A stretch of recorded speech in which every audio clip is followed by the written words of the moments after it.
جايبه لكم بقى اسهل واسرع وصفه في الدنيا، الباستا ويز ميت بولز. وصفه سهله جدا، والكفته دي بتتفرزن لرمضان برضو، بتبقى حلوه جدا، بتطلعوها على النار على طول. يلا بينا اقول لكم على طريقتها وازاي تفرزنوها. هنحتاج 400 جرام لحمه مفرومه، هنحط عليها بصلايه كبيره ونص فلفله حمراء وحوالي 4 فصوص ثوم.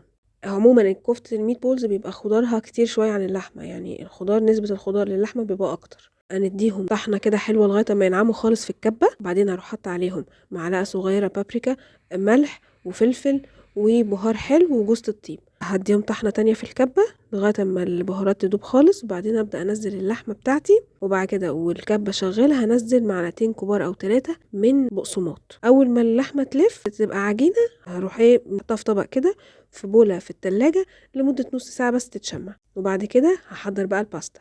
هسلق الباستا في مية من غير ملح ولا زيت زي ما انا على طول بعملها. بعد كده هجيب الكفتة بتاعتي، هبدأ بقى اكورها بالشكل ده. اهم حاجة تبقوا مكبسين الكورة كويس. وبعد كده نروح بقى على طاسة في زيت سخن، حوالي 4 معالق زيت. اهم حاجة تبقى الزيت سخن. هروح منزله البولز بتاعتي، وبعد كده اول ما تاخد لون من تحت اروح مقلباها، واول ما تاخد تاني لون، هو تقريبا كل ناحية هتاخد حوالي 5 دقايق. اول بقى ما لونها يغمق قبل الحرقان بشوية كده، اروح نازلة عليها بعصير 4 طماطميات تقريبا، وحطيت معاهم فلفلة حمرا.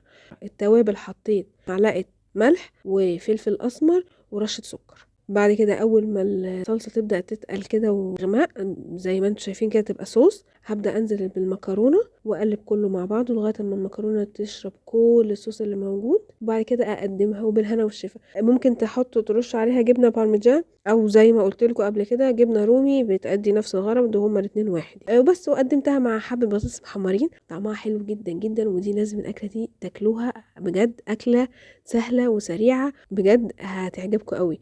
طعمها تحفه، والميت بولز كده بتبقى بتدوب في البق. شايفين بقى المكرونه شاربه من الصوص ازاي ولونها احمر وحلو. متنسوش بقى تقولوا لي ايه رايكم فيها لما تجربوها. متنسوش تعملوا سبسكرايب.